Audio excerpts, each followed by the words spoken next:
بسم اللہ الرحمن الرحیم۔ حدیث پاک میں آتا ہے، بخاری شریف کی حدیث ہے 7047 نمبر کی۔ اس میں 7 باتوں کو ذکر فرمایا ہے آپ صلی اللہ علیہ وسلم نے۔ راوی ہیں حضرت سمورہ بن جندب رضی اللہ تعالیٰ عنہ۔ اس حدیث پاک کو بیان کرنے سے پہلے یہ بات تمہیداً جان لینا چاہیے کہ جو شخص علم دین حاصل کرتا ہے، قرآن کریم سیکھتا ہے، سیکھنے کے بعد پھر قرآن کریم کو پڑھتا نہیں ہے اور نہ اس پر عمل کرتا ہے، تو آخرت میں اس کو کیا سزا ملے گی؟ اور نماز، فرض نماز چھوڑ کر کے سو جاتا ہے تو اس کو کیا سزا ملے گی؟ اسی طریقے سے جو آدمی جھوٹ بولتا ہے تو قیامت کے دن اس کو کیا سزا ملے گی؟ اسی طریقے سے زناکار مرد اور عورتوں کو قیامت کے دن کس طرح کی سزا دی جائے گی؟ اسی طرح سود خور کو، جو سود کھاتا ہے، کل قیامت کے دن اس کو کس طرح کی سزا ملے گی؟ اور باتیں ہیں۔ اب اس حدیث پاک سننے کے بعد ہم سب کو معلوم ہو جائے گا کہ اس حدیث پاک میں نبی کریم صلی اللہ علیہ وسلم نے کیا فرمایا۔ حضرت سمورہ بن جندب رضی اللہ تعالیٰ عنہ روایت کرتے ہیں اور فرماتے ہیں کہ نبی کریم صلی اللہ علیہ وسلم نماز فجر کے بعد خواب کی تعبیر بتایا کرتے تھے۔ کوئی اگر خواب دیکھتا تھا رات کو، پھر اس سے پوچھا جاتا آج تم نے کیا خواب دیکھا، اور اس کی تعبیر آپ صلی اللہ علیہ وسلم بیان کرتے تھے۔ اسی طرح ایک مرتبہ ایسا ہوا کہ آپ صلی اللہ علیہ وسلم نے فرمایا کہ میرے پاس 2 آنے والے فرشتے آئے اور ساتھ میں لے کر کے چلے، تو ہم بھی ان کے ساتھ ہو گئے اور چلنے لگے۔ تو ہمارا گزر ایک شخص کے پاس سے ہوا جو لیٹا ہوا تھا، اور بغل میں اس کا دوسرا شخص کھڑا تھا، اور وہ جو دوسرا شخص کھڑا تھا وہ شخص بڑا بھاری پتھر لے کر کے سوئے ہوئے، جو سویا ہوا تھا، اس آدمی کو سر میں مار رہا تھا۔ اتنا زور سے مارتا تھا کہ سر کچل جاتا تھا۔ آپ اندازہ لگائیے کہ بڑا بھاری پتھر سر میں اگر پٹک دیا جائے تو سر کا کیا حشر ہو۔ تو جو کھڑا تھا وہ سویا ہوا آدمی کا سر میں پتھر کچل ڈال دیتا تھا، زور سے پھینک دیتا تھا، مارتا تھا پھینک کر کے، اور جس کی وجہ سے سر کچل جاتا تھا اور وہ پتھر لڑھک کر دوسری طرف چلا جاتا تھا۔ اتنے میں وہ پتھر لانے کے لیے جاتا تھا ادھر، اور پتھر لے کر آتا، پتھر لے کر جب تک واپس آتا تب تک یہ سر ٹھیک ہو جاتا، اور ایسے ہی سسٹم چل رہا تھا۔ اس کے بعد میں نے پوچھا ان دونوں سے کہ یہ کون ہے؟ تو ان دونوں نے مجھے کہا کہ آگے چلیے، آگے چلیے۔ پھر ہم چلے اور ایک ایسے شخص کے پاس سے گزر ہوا کہ ایک شخص پیٹھ کے بل چت لیٹا ہوا ہے، اور دوسرا شخص زنبور لیے کھڑا ہے۔ زنبور یعنی لوہے کے کیلے نکالنے والا آلہ، وہ لے کر کے کھڑا ہے، اور پھر وہ کھڑا شخص جو چت لیٹا ہوا ہے وہ اپنے آلہ سے چہرے کے ایک جانب آ کر کے منہ، نتنا اور جبڑا اور آنکھ، یہ سب پورا کھینچتے ہوئے گدے تک لے جاتا ہے، اور پھر دوسری جانب آ کر کے پھر ادھر سے بھی کھینچتا ہے اور کھینچ کر کے لے جاتا ہے۔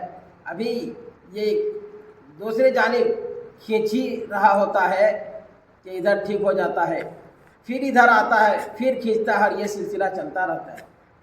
اس کے بعد میں نے کہا ان دونوں سے کہ یہ کون ہے؟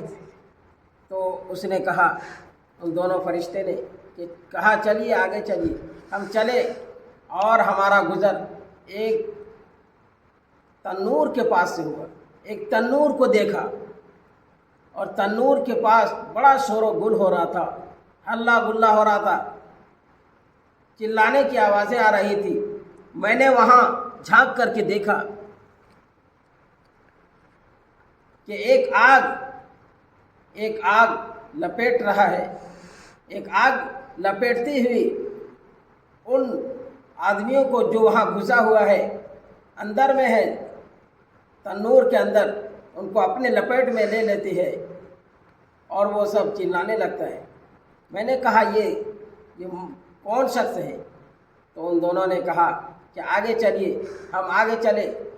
اس کے بعد ہمارا گزر ایک ایسے شخص سے ہوا، ایسے شخص کے پاس ہوا کہ وہ ایسے نہر، سرخ خون کے طرح سرخ وہ نہر تھا۔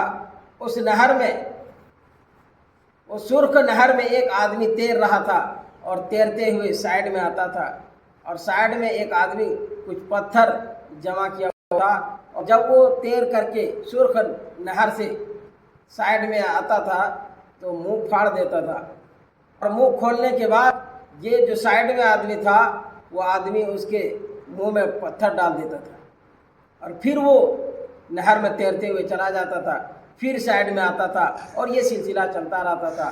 میں نے پوچھا کہ یہ کون ہے؟ تو دونوں فرشتے نے کہا کہ چلیے آپ آگے چلیے۔ ہم آگے چلے، اور ایسے شخص سے پر میرا گزر ہوا، ایسے شخص کے پاس سے ہم گزرے کہ اتنے بدصورت کبھی ہم نے نہیں دیکھا، اور آپ نے بھی کبھی نہیں دیکھا ہوگا۔ اتنے خوب بدصورت شخص کے پاس سے گزر ہوا، اور وہ آگ جلا رکھا تھا، اور آگ کے ارد گرد گھوم رہا تھا۔ میں نے پوچھا کہ یہ کون ہے؟ کہا آگے چلیے۔ پھر میں چلا اور ایک باغ میں پہنچا، اور اس باغ میں جب میں پہنچا تو موسم بہار کے طرح طرح کے پھول لگے ہوئے تھے، ہرے بھرے جنگل تھے۔ تو میں نے، اور پھر اس باغ کے بیچ میں میں نے پوچھا، اس باغ کے بیچ میں میں نے دیکھا کہ ایک لمبا سا آدمی ہے، اور اتنا لمبا ہے، اتنا لمبا کہ دیکھنا مشکل تھا، اور اس کے ارد گرد چھوٹے چھوٹے بچے تھے۔ میں نے پوچھا کہ یہ کون ہے؟ تو فرشتے نے کہا کہ آگے چلیے، آگے چلیے۔ ہم آگے چلے۔ اس کے بعد ہمارا گزر ایک ایسا باغ سے ہوا، ایسے باغ تھے کہ وہاں کچھ لوگ بدصورت تھے، اتنے بدصورت کے کبھی نہیں دیکھے تھے، اور کچھ اچھے تھے اور اتنے خوبصورت کے کبھی نہیں دیکھے تھے۔ اس کے بعد ایک نہر دکھایا گیا، اور اس نہر میں اس بدصورت آدمی کو جو دودھ سفید نہر تھا، وہاں جب پہنچے باغ میں تو باغ کا دروازہ کھولا گیا۔ اس کے بعد اس کے اندر خوبصورت اور بدصورت آدمی بھی تھا۔ میں نے پوچھا کہ یہ کون ہے؟ تو فرشتے نے کہا کہ آگے چلیے۔ یہ 7 باتیں ہیں۔ اس کے بعد میں نے پوچھا کہ یہ سب جو چیزیں ہم نے دیکھا ہے یہ کیا ہے؟ تو فرشتے نے ایک ایک کر کے جواب دیا اور سب بتایا۔ کیا سب سے پہلے جو تو نے دیکھا تھا، کیا دیکھا تھا؟ سب سے پہلا کہ ایک آدمی سویا ہوا ہے، اور دوسرا اس کے سر پر پتھر مار کر کے کچل رہا ہے اور پتھر لڑک کر کے دوسری طرف چلا جاتا ہے، پھر لاتا ہے اور پھر مارتا ہے۔ یہ وہ شخص ہے جو قرآن سیکھتا تھا اور اس پر عمل نہیں کرتا تھا اور نہ پڑھتا تھا، اور فرض نماز چھوڑ کر کے سویا ہوا رہ جاتا تھا۔ تو دوستو یاد رکھیے، جو آدمی قرآن کریم کو سیکھتا ہے اور پھر زندگی میں پڑھتا نہیں ہے اور پھر اس پر عمل نہیں کرتا ہے اور فرض نماز چھوڑ کر کے سویا ہوا رہتا ہے، تو قیامت کے دن اس کا حشر کیسا ہوگا؟ قیامت کے دن اس کا حال یہی ہوگا کہ پتھر سے اس کا سر کچلا جائے گا اور یہ سزا ملتی رہیں گی۔ اور دوسرے نمبر پر جو ایک شخص چت لیٹا ہوا تھا اور دوسرا زنبور لے کے کھڑا تھا، اور وہ جو لوہے کا آکڑا تھا اس سے کھینچ رہا تھا، اور جبڑا نتنا اور آنکھ کھینچتے ہوئے گدی تک لے جاتا تھا۔ یہ کون تھا؟ یہ وہ شخص تھا جو صبح گھر سے باہر نکلتا تھا اور جھوٹ بولتا تھا، اور اس کے جھوٹ پوری دنیا میں پھیل جاتا تھا۔ اور امام ترمذی رحمۃ اللہ علیہ نے 1972 میں یہ حدیث حضرت عبداللہ بن عمر رضی اللہ تعالیٰ عنہ کی ذکر فرمائی ہے کہ نبی کریم صلی اللہ علیہ وسلم نے فرمایا، جو آدمی جھوٹ بولتا ہے تو اس کے جھوٹ کی بدبو کی وجہ سے فرشتے 1 میل دور بھاگ جاتے ہیں، اتنے خطرناک ہے۔ ہم سب اندازہ لگائیے۔ اسی لیے جو جھوٹ بولتا ہے کل قیامت کے دن اس کا جبڑا، نتنا اور آنکھ سمیت گدی تک کھینچ کر کے لے جائے گا، اور ایک طرف کھینچے گا پھر دوسری طرف بھی کھینچے گا۔ اس لیے ہم سب کو جھوٹ سے بچنا چاہیے۔ اور تیسرا آدمی جو تنور میں شور و گل ہو رہا تھا، ننگے مرد اور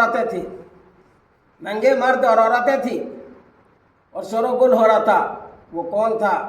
وہ زناکار مرد اور عورت ہے، جنہوں نے دنیا میں رہ کر کے اپنے عزت و آبرو کی حفاظت نہیں کی بلکہ اپنی عزت اور آبرو کے ساتھ کھلواڑ کیا۔ اس کا حشر کل قیامت کے دن ایسا ہوگا کہ وہ ایک تنور میں آگ میں اس کو ڈال دیا جائے گا اور وہ آگ کے لپیٹ میں جلتا رہے گا اور پریشان حال رہے گا۔ اس کے بعد ایسا نہر کے پاس سے گزر ہوا نبی صلی اللہ علیہ وسلم کا کہ وہ سرخ خون کے طرح سرخ ندی تھی۔ اس نہر کے پاس ایک شخص آتا تھا اور منہ اپنا پھاڑ دیتا تھا، اس کے بعد جو سائیڈ میں تھا وہ اپنا پتھر ڈال دیتا تھا اس کے منہ میں۔ یہ کون تھا؟ یہ سود خور تھا، جو دنیا میں رہ کر کے سود کھاتا تھا۔ آج کے دور میں شاید کوئی گھر خالی ہوگا، ورنہ ہر گھر میں سود کھاتا ہے، ہر گھر میں ربا جسے کہا جاتا ہے۔ حالانکہ قرآن کریم میں آتا ہے احل اللہ البیع وحرم الربا، کہ بے حلال ہے، کاروبار کر سکتے ہیں، کاروبار حلال ہے، لیکن ربا جسے سود کہتے ہیں وہ حرام ہے۔ اور پہلے تو مرد حضرات سود کھاتے، کہاں جا کر کے لون لے کر کے سود کھاتے تھے اور بینکوں میں جا کر کے سود کھاتے تھے۔ آج کے دور میں تو ایک نیا طریقہ چل گیا ہے۔ وہ طریقہ کیا ہے کہ مرد حضرات کو تو سود اتنا کھلا دیا کہ عورتیں بچ گئی تھی، تو عورتوں کو بھی سود کھلانے کے لیے مہیلا گروپ نکال دیا ہے، اور ہر ایک کے مائیں بہنیں اور بیٹیاں پھنسی ہوئے اس بات پر، اور سود مزے لے کر کے کھا رہے ہیں۔ تو یہ مہیلا گروپ بھی ایک سود کی شکل ہے، جو سود کھانے کے لیے مرد حضرات بھی پھنسے ہوئے ہیں اور عورتیں بھی پھنس گئی ہے۔ اللہ تعالیٰ سے یہی دعا کرتے رہنا ہے کہ اللہ تعالیٰ ہماری مائیں بہنیں بیٹیوں کی حفاظت فرمائے اور مردوں کو بھی حفاظت فرمائے۔ اتنا خطرناک ہو گیا ہے، اتنا فتنہ کا دور آ گیا ہے کہ مرد بھی نہیں بچ سکتا ہے، عورتیں بھی نہیں بچ سکتی ہیں، سب کوئی سود کھا رہا ہے۔ بہرحال اس کے بعد ایک ایسے شخص کے پاس سے گزر ہوا جو بہت بدصورت تھا اور آگ جلا کر کے گھومتا تھا۔ یہ کون تھا؟ یہ جہنم کا داروغہ جس کا نام مالک ہے وہ تھا، وہ آگ کو سلگا رہا تھا، اور ایک ایسے شخص کے پاس سے گزر ہوا جو باغ کے بیچ میں تھا اور بہت لمبا تھا، دیکھنا مشکل تھا اس کا سر، اتنا اونچائی، بہت لمبے قد کے، تو اور اس کے ارد گرد چھوٹے چھوٹے بچے تھے۔ یہ کون تھا؟ یہ حضرت ابراہیم علیہ السلام، یہ حضرت ابراہیم علیہ السلام تھا۔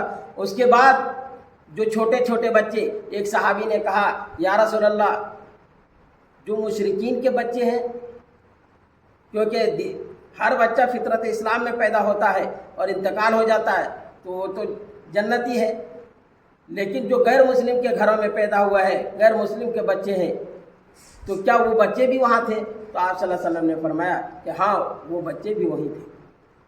اس کے بعد وہ باغ جس میں آپ صلی اللہ علیہ وسلم خود گئے تھے اور دروازہ کھلوایا گیا تھا، اور دروازہ کھلوانے کے بعد وہاں دیکھے کہ کچھ اچھے لوگ بھی ہیں، کچھ برے لوگ بھی ہیں، اور جو برے لوگ ہیں ان کی بدصورتی کو اس نہر میں جو سفید ہے دودھ کی طرح، اس میں ڈوبنے کا حکم ملتا ہے، اور جا کر کے ڈوب کے آتا ہے اور ایسا ہو جاتا ہے جیسا کہ بہت خوبصورت ہے۔ تو یہ کون لوگ تھے؟ یہ وہ لوگ تھے جنہوں نے دنیا کے اندر رہ کر کے کچھ اچھائی بھی کی ہے، کچھ برائی بھی کی ہے۔ آج ہم سب دیکھتے ہیں اچھا برا کرنے والے لوگ کتنے ہیں، ہزاروں مل جائیں گے۔ اس لیے اللہ تعالیٰ سے دعا کرتے رہیں کہ اللہ تعالیٰ ہم سب کو تمام اچھائیوں کو قبول فرمائے اور تمام برائیوں سے حفاظت فرمائے۔